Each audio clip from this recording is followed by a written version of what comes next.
Chapter 5. At the Hogwarts gate, Draco was bleeding. He could feel the hot, wet trail of blood slipping down from his temple.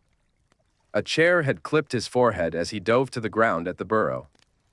Now he stood on shaky legs, blinking in the blinding sunlight, trying to gather himself. Around him, the Gryffindors were doing the same. Weasley twisted a golden watch around his wrist, the only thing he wore that looked remotely new. Potter, still disguised as a Weasley cousin, was cleaning smudges from his glasses. His hands were steady, but his whole body was tense. Granger stood silently, breathing shallowly, her hair stirring in the mountain breeze as she stared down at Hogsmeade Village. Draco saw them all as though through glass. His mind was still fixed on the last glimpse he'd caught of his parents, disguised as muggles, standing beneath the marquee, their faces full of fear as they searched for him. That was before she'd grabbed his arm. "Granger," he said. His voice was cold and shaking. "What is this? Are you confounded? My parents are back there. Why did you bring me here?" Her eyes flashed. "Why do you think? Look at yourself." Draco glanced down and froze. His robes were too short. His hands were pale again, long and twitching, no longer those of a rugged muggle laborer. He hadn't even noticed the polyjuice wearing off. How long had he been back in his own body? Had he already exposed himself at the wedding? There had been Death Eaters in that tent. The thought made his stomach clench so tightly he felt nauseous. "Did anyone see me?" He choked out. "Did the Death Eaters?" "No," said Granger. "Your hair had just started to change when we left." Draco squinted at her. She looked annoyed, but certain. "Fine," he muttered, wiping blood from his forehead and pushing his now smooth hair back. "I'll disguise myself again, and we'll go back." "Go, what?" said Granger. "Yeah," came Potter's voice. Behind the freckles, his skin was pale.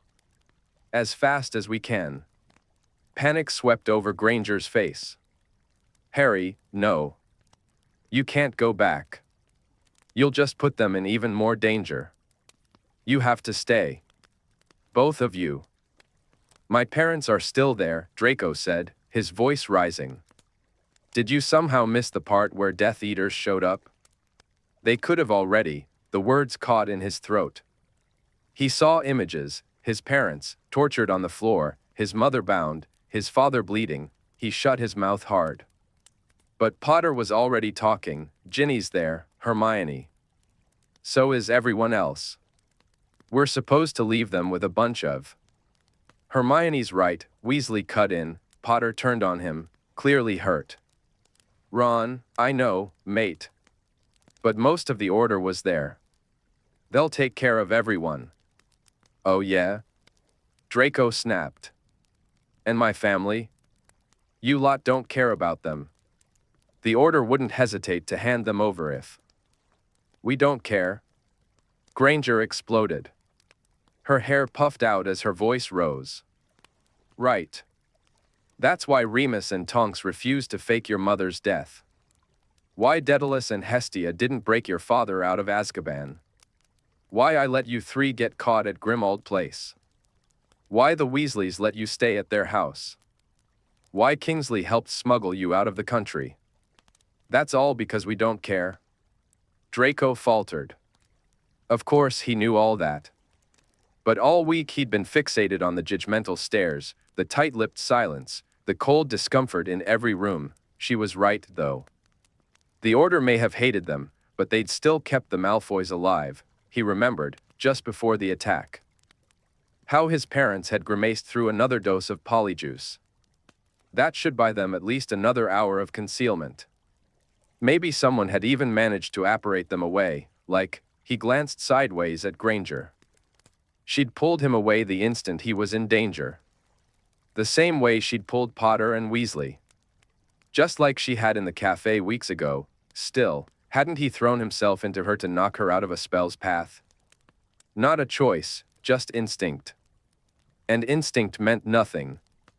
Gryffindors worshipped instinct. But what you chose to do when you had time, that's what showed who you really were. "All right, Potter said finally. We'll stay. Granger and Weasley turned to Draco. Waiting. The realization hit him. They wanted his agreement too. Caught off guard, he gave a small nod. He glanced at Potter. The other boy's mouth was tight with tension. Draco scowled at him, then looked away. He couldn't remember ever being aligned with Potter, maybe during that first year, when they were sent into the Forbidden Forest with Granger and Longbottom. But they'd all been scared then. That didn't count, he wasn't that kid anymore. None of them were. Weasley stared down toward the village. Why are we here? He asked. Draco groaned. Please tell me you're not still thinking about going to Dumbledore's funeral, Granger. No, she said quietly. Not now. Not with Scrimgeour gone. The weight of the news settled on all of them. The Ministry had fallen. The Death Eater's grip was no longer tight, it was total. Even with Kingsley's help, Draco now doubted he and his parents could leave the country at all. They'd have to travel like muggles. Quiet. Hidden, the thought filled him with an ugly kind of shame. So, Weasley repeated, why here? Granger hesitated. I thought we might try to fetch the... She glanced at Draco, he sighed. Would you like me to stick my fingers in my ears and shout, la la la? Yeah, thanks, said Weasley dryly. Oh, forget it. He knows enough already. Granger turned to Draco. The sword. We need it. What? Gryffindor's sword? She nodded. It can destroy Horcruxes. It's infused with basilisk venom, one of the only known substances that can do it. How exactly are we meant to get it? Weasley asked. We can't just walk up and knock. Potter suddenly groaned. The cloak. Merlin, I had it with me all last year, and now, I have it, Granger said. To Draco's astonishment, she reached into her tiny beaded bag, no larger than her fist, and pulled out a long, silvery fold of fabric, the invisibility cloak. Potter's cloak. The cloak, Draco recognized it at once. McGonagall had handed it to him the night of the invasion. None of the boys said a word. Undetectable extension charm, she explained. A little defensively, Weasley shook his head, his voice dreamy. You're a genius, you are. Draco's lip curled. Thank you, Ron, Granger said softly, her cheeks faintly pink. She still didn't meet his eyes.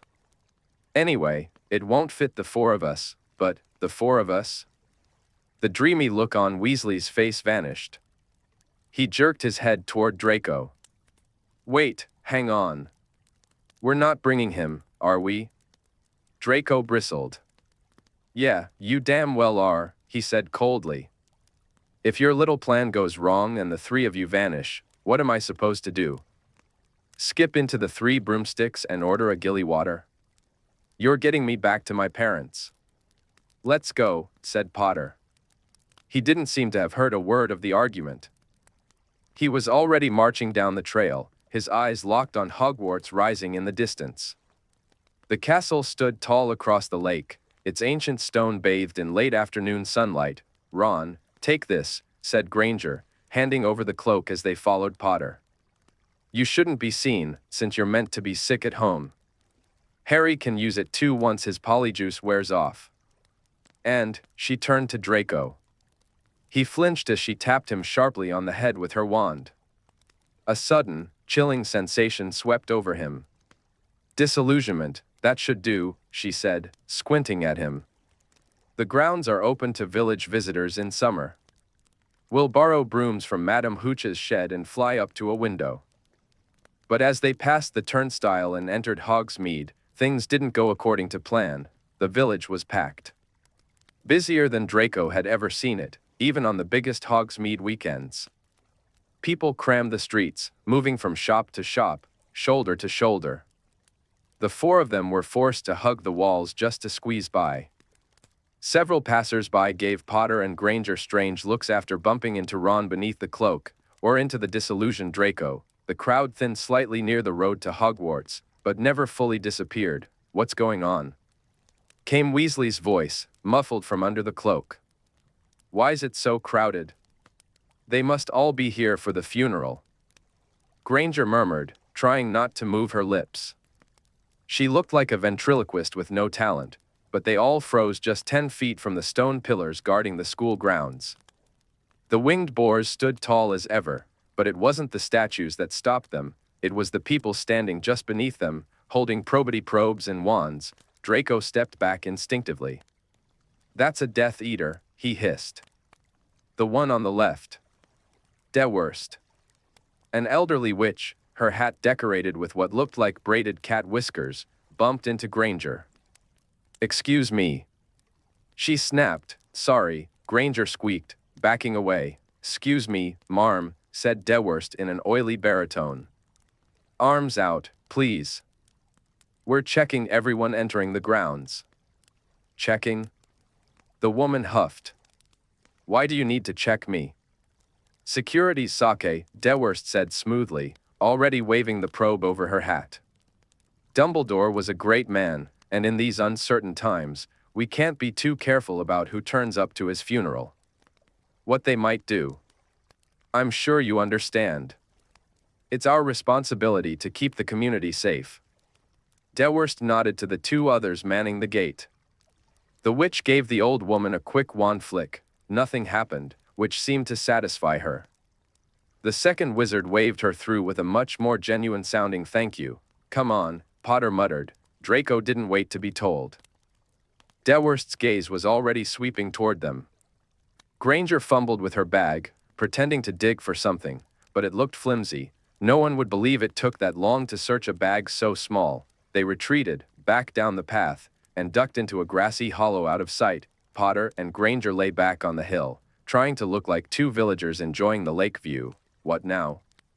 Granger whispered. "The forest's the only other way in," said Draco. "Other than the front gates." "How would you know that?" Weasley's voice asked from under the cloak. "Weasley," Draco said with forced patience, "do you obliviate yourself every morning so you don't accidentally retain useful information?"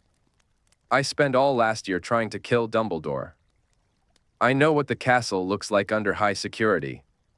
And this," he gestured toward the guarded gates, "is definitely that." "It doesn't make sense," Potter muttered. "Why would the Death Eaters care about funeral security?" Draco rolled his eyes, but Granger cut in before he could answer. "Oh, Harry," she said gently. "You didn't actually believe all that, did you?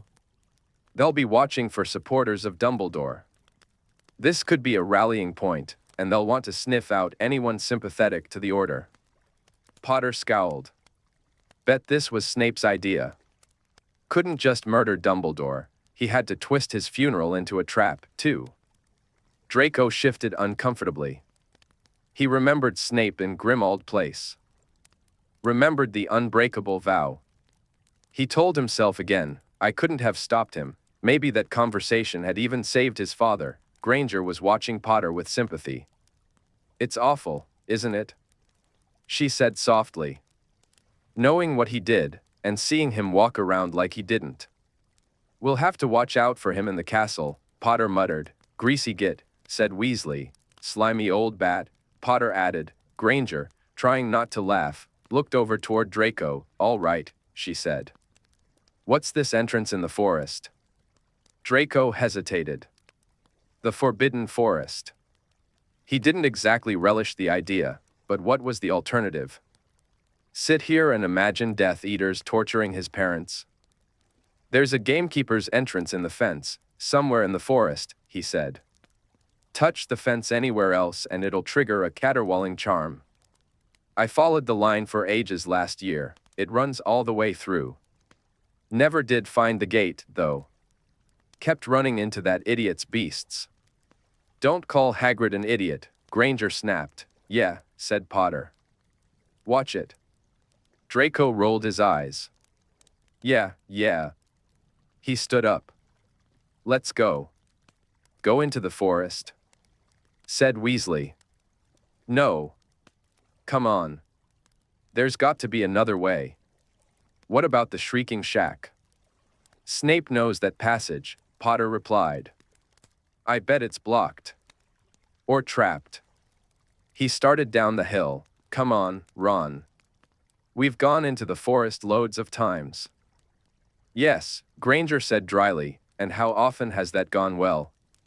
Potter didn't answer, but he did flash her a sheepish grin. Draco trailed a few steps behind, watching Potter and Granger talk to empty air. Weasley hidden under the cloak. He heard Weasley say something quiet and uncertain, and the other two immediately began to reassure him. It'll be fine, Ron, Granger said softly, but even she was starting to look nervous now, and Potter definitely noticed. Harry said something to reassure them. Hermione and Ron both, and then Ron replied from under the cloak. The three of them broke into quiet laughter together. Draco watched, a strange feeling knotting in his chest. He found himself comparing their bond to his own so-called friendship with Crabbe and Goyle. Yes, they were best friends, technically. But really, Crabbe and Goyle were best friends with each other. Draco was something else. He knew they confided in each other about things they never shared with him, grades, insecurities, family worries. And he knew they sometimes talked about him when he wasn't around. Not respectfully, they never really confided in him. Not honestly, he shook himself, hard. He didn't want their trust. What would he do with it, anyway? Why let anyone get close enough for their thoughts to infect his? Influence him? No. That wasn't how he was raised. He was the one meant to influence others. Like his mother and father. People were supposed to listen to him with quiet respect, and later, speak of him with envy. He didn't let anyone in. He was the perfect occlumens. Even in daylight, the forest was dim and unnatural. Minutes after crossing the tree line, the air turned eerily still. The canopy above was so thick it might as well have been dusk. They all whispered, not wanting to draw attention from whatever lived among the trees. Hermione worried about the centaurs. If they were spotted, they might remember her and Harry from that awful fifth-year incident with Umbridge. Ron, predictably, was bracing himself for acromantulas. There was no clear path next to the school fence, clearly designed that way to prevent exactly what they were trying to do. Hermione kept hearing Ron and Malfoy stumble on roots, swearing softly as they tripped. She couldn't help but admit it. Between this and the RAB reveal, Malfoy was turning out to be strangely useful. Not someone she'd ever have chosen for this mission, but useful all the same. As she watched his disillusioned outline slip past an ancient oak, she thought again of the wedding. Of how he'd thrown her clear of that exploding hex. Why had he done that? Probably repaying a debt, she thought grimly. She had saved him and his family back at Grimmauld Place. Maybe he didn't like the idea of owing a mudblood his life. The thought stung more than she expected. Hermione hadn't felt hurt by Malfoy's insults in a long time. She remembered them, sure, the slurs, the sneers. She remembered him turning to his mother in Madame Malkin's last year and saying, "If you're wondering what the smell is, a mudblood just walked in." But by then, she'd learned who he was. A bitter little boy with bigotry for a personality. His words didn't wound her anymore. If anything, they reminded her how lucky she was to have friends like Harry and Ron, friends who would never say such things. So why did this sting? Was it because she'd saved him, twice now? And he still might hate her? Did she expect something in return? Basic human respect, or was it just exposure? She'd spent more time with Malfoy this past week than in all her years at Hogwarts combined. He'd slept under her roof. He'd seen the photos in her hallway, her birthday parties, her Christmases. He'd drawn water from the same tap where her dad once made her laugh so hard she spilled her cereal. He'd eaten her mother's cooking. He'd seen her life, up close and real. He'd watched her laughing with Harry and Ron over dinner, with that same cold expression, always silent. Always watching. It unsettled her, the idea that someone could get that close, know her, and still despise her for being born. But now that she thought about it, he hadn't insulted her family that night at her house. Not once. She'd spent the whole evening expecting it, flinching in silence. His parents had muttered about not staying under a mudblood's roof, but not Draco. He'd had plenty of chances. She didn't know what it meant. But she forced herself to stop scanning the shadows for his outline. Don't give him power, she told herself. Don't expect anything. If he chose to be a decent human being, fine. But she wasn't going to wait around hoping for it. Finally, after what felt like a mile of hiking, Harry's polyjuice wore off, which was oddly a relief. Even knowing it was him, the sight of a stranger in her peripheral vision had been unsettling. "All right, Harry," she said. "You should get under the cloak, too." "No way," Ron said, pulling off the cloak. "I'm useless in that thing. Just knocking into everything. It'll be worse with both of us in it." "Hermione, put it back in the bag, yeah? No one's going to spot us in here." He shoved it into her hands. She scowled, but tucked it away, knowing he was on edge. Giant spiders had that effect on him. Harry caught her scowl and tried to smooth things over. "We'll disillusion ourselves, then," he said, trying to compromise. And Hermione raised a hand. He went quiet. "Do you hear that?" She whispered. "I did," said Malfoy's voice, low and close. There it was again. A dragging sound. Slow. From up ahead, deep in the trees, Harry vanished under a fresh disillusionment spell.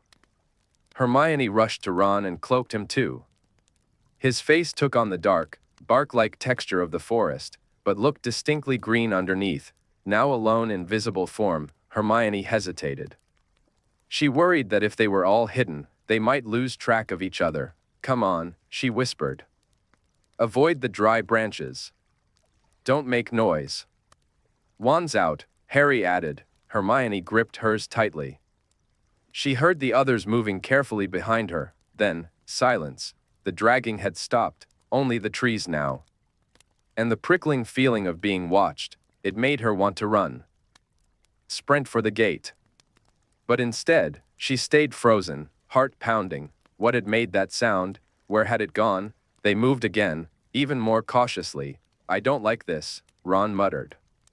"I really don't like this." "Careful, Weasley," Malfoy said. "It probably smells fear." "Shut up," Harry hissed. Crunch. They all froze. Hermione's eyes darted forward, then widened. 20 paces ahead was an old, wrought iron gate. It bore the Hogwarts crest. A heavy padlock hung from its center, there. She breathed. "Should we run for it?" Ron whispered. "No," Harry said. "We'll bring more attention to ourselves," Harry said. They crept forward anyway, though Hermione found herself speeding up despite her better judgment. The trees around them grew more twisted, their branches clawing like fingers, and the dark earth felt unstable beneath their feet. Finally, they reached the gate. "Alhamra," Hermione whispered, aiming her wand at the padlock.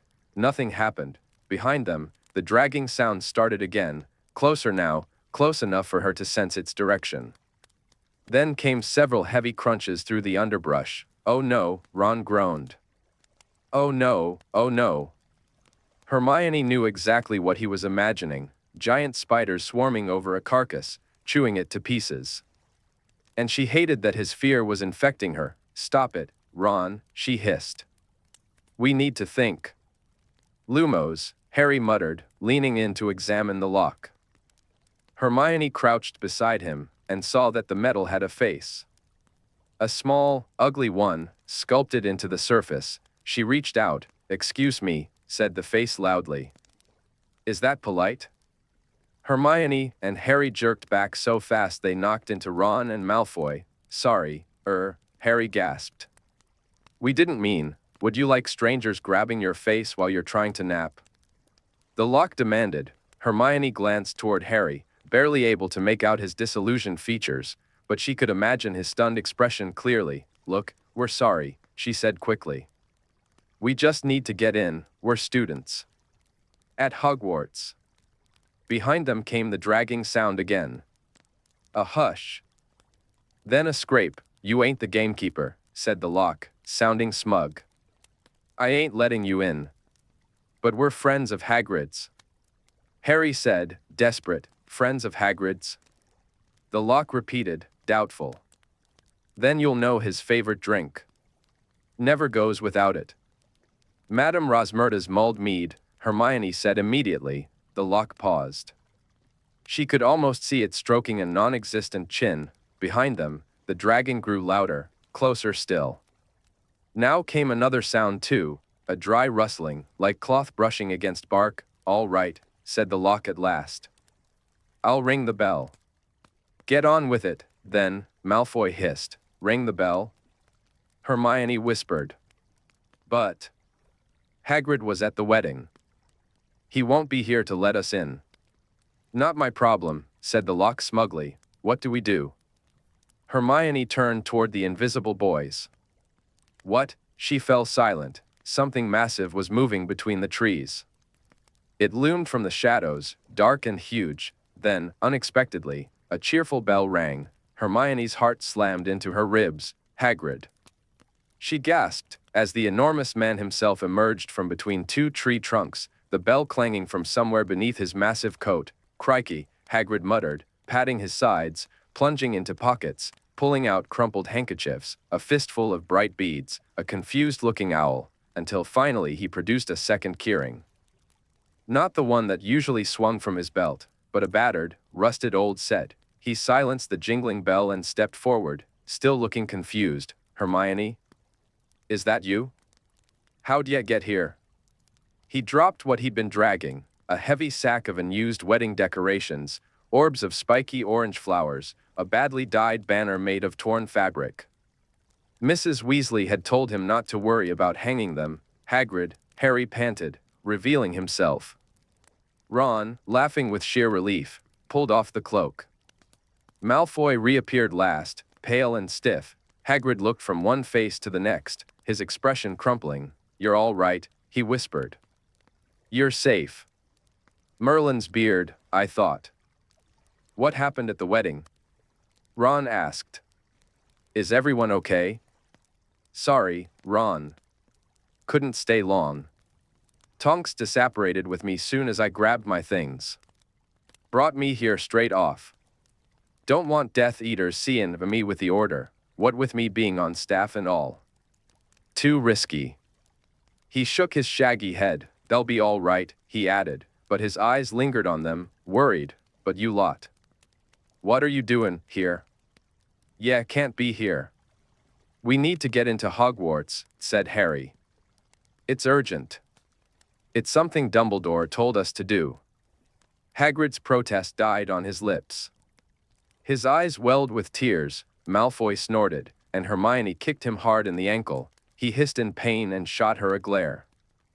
She glared back. He deserved it. The way he looked at Hagrid, the same way he always had, was a reminder of who he still was, but Hagrid hadn't noticed. All right, he said thickly.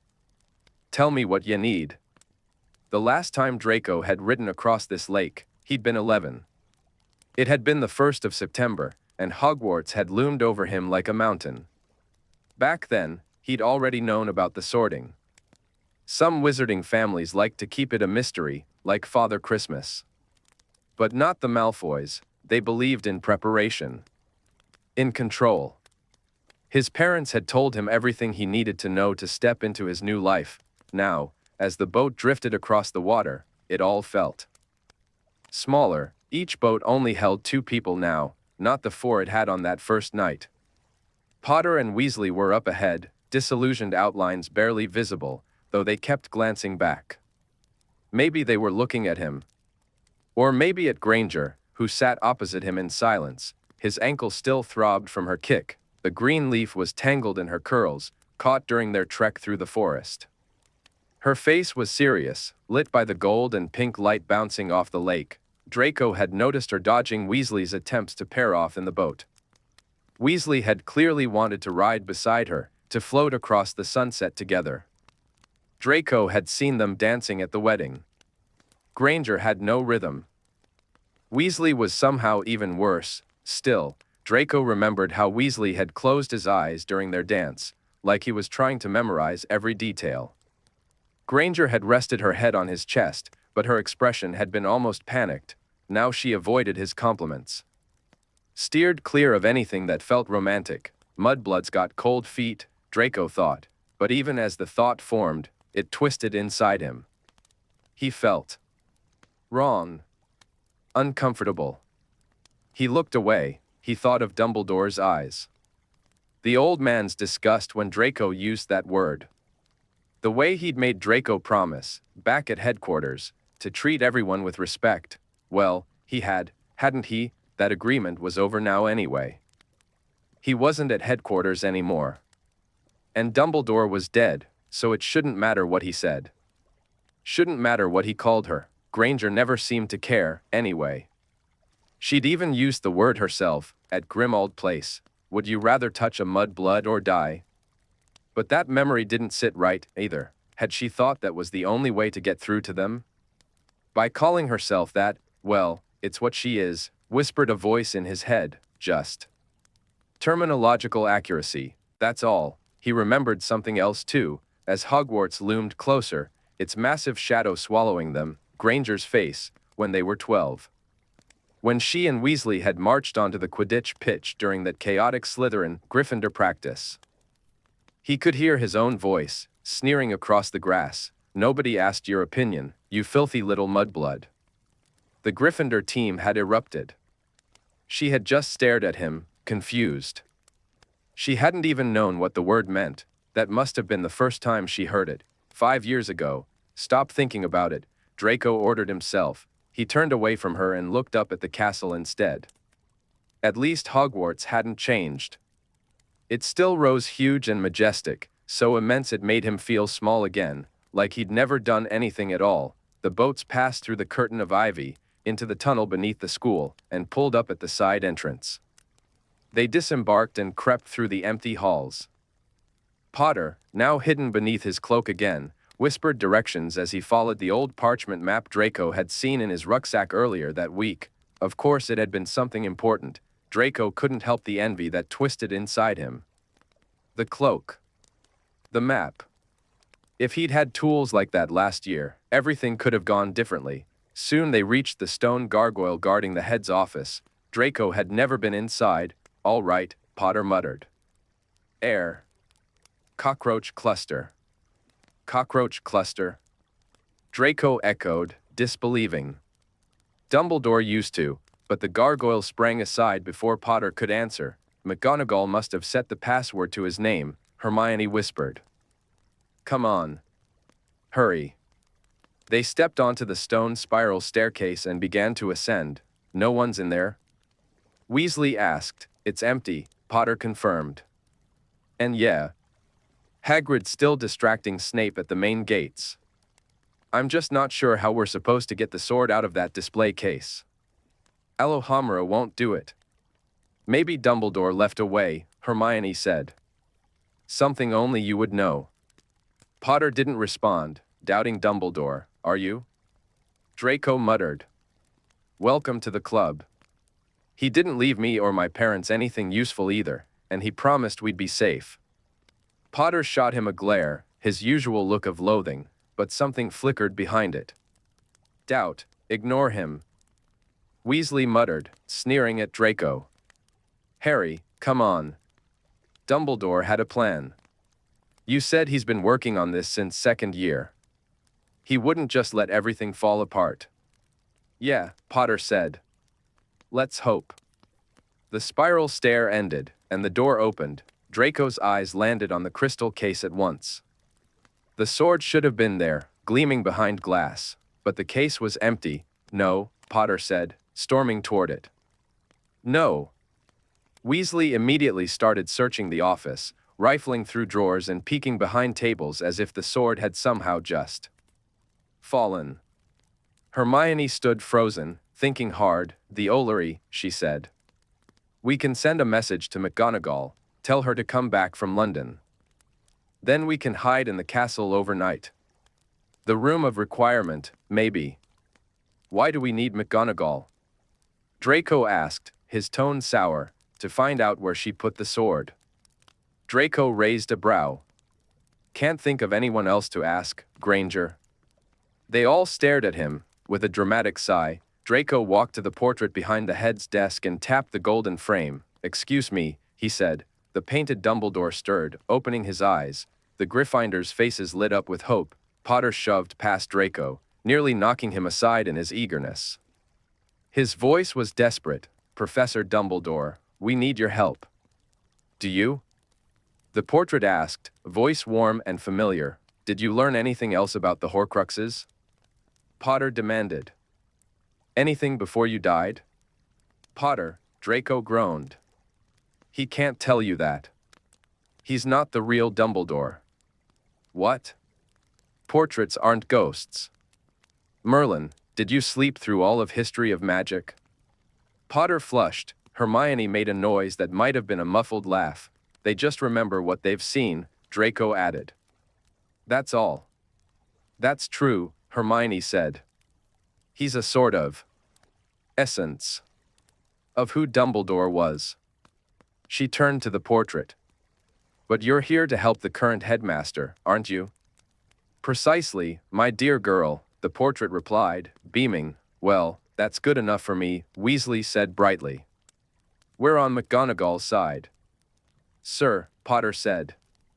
"Did you see where Professor McGonagall put the sword? The one that was in the case? It's really important." "The sword," said the portrait, Dumbledore's expression fading. "Yes. Unfortunately, Minerva was forced to surrender it."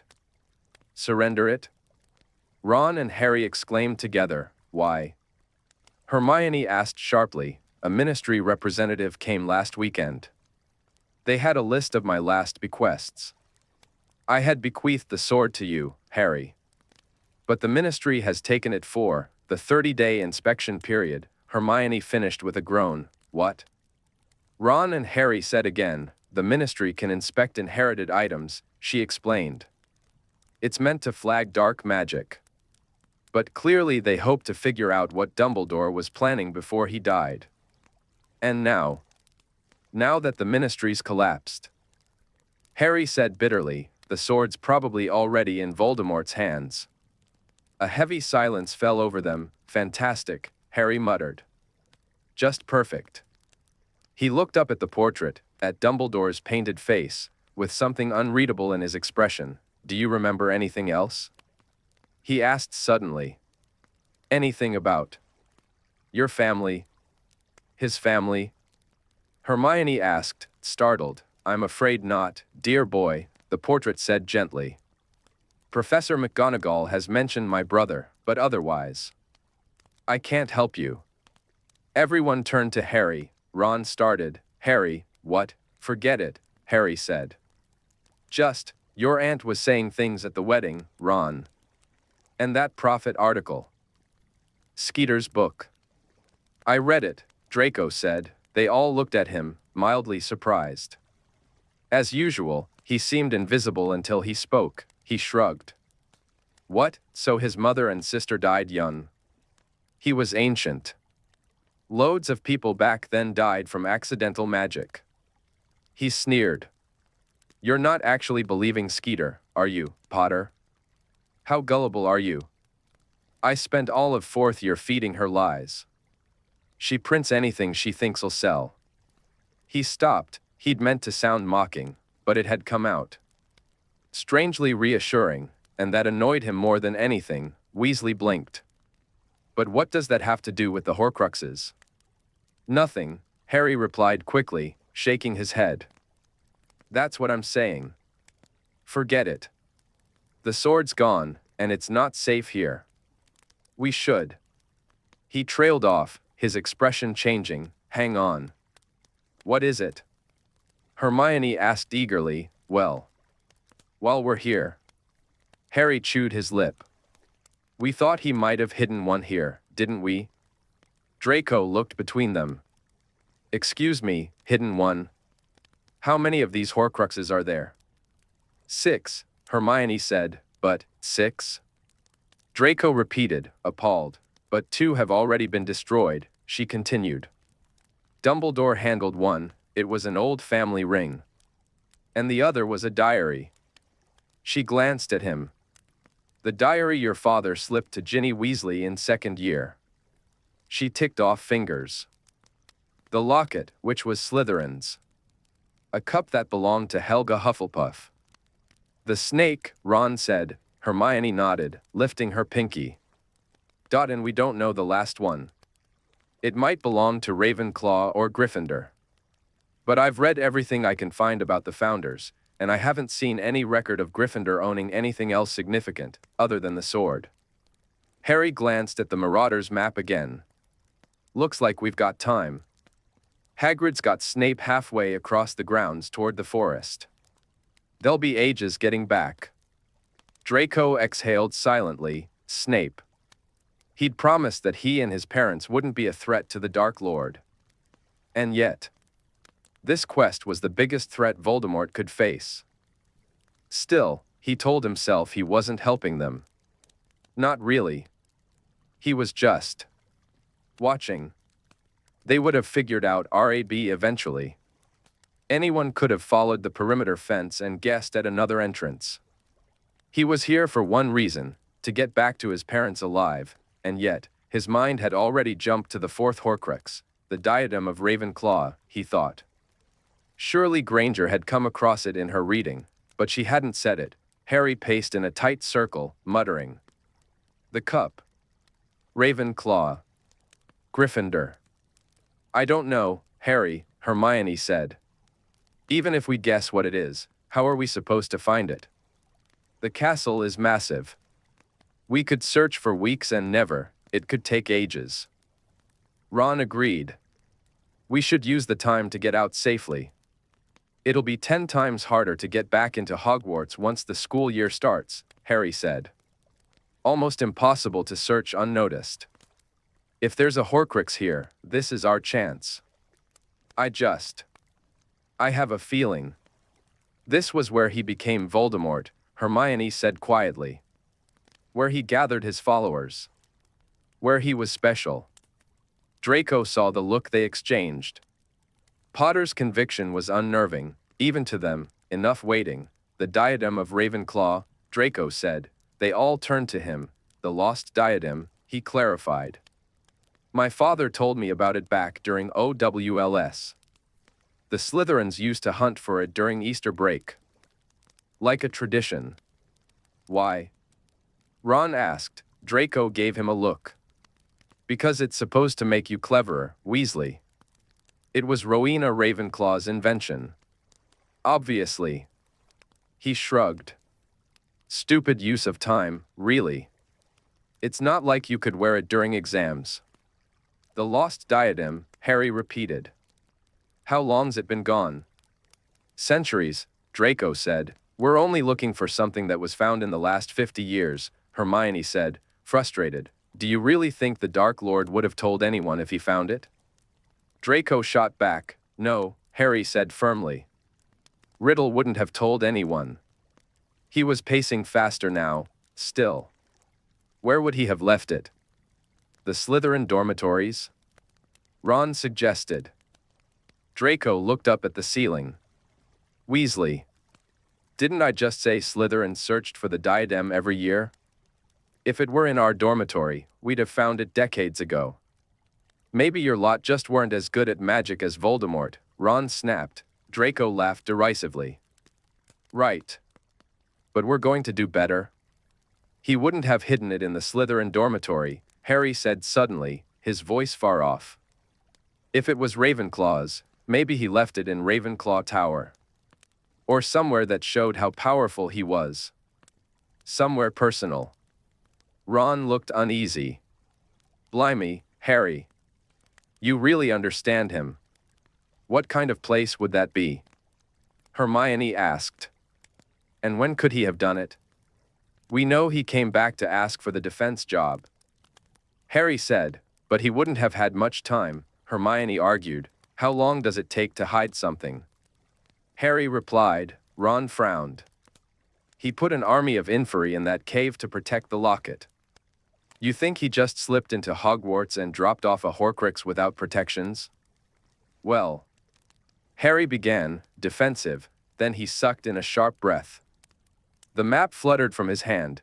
He looked at Draco, and Draco knew, they both knew, there was a place in Hogwarts few knew how to enter, a place Draco had practically lived in last year, the Room of Hidden Things. He'd slept there. Spent nights wandering its endless alleys of forgotten junk. He knew its layout. And he'd seen it. More than once, a strange bust with a wig. And a battered old tiara, what? Hermione asked, watching their faces. What is it? Harry? Ron said. Are you all right? Harry snatched up the map. I know where the lost diadem is, he said. Let's go.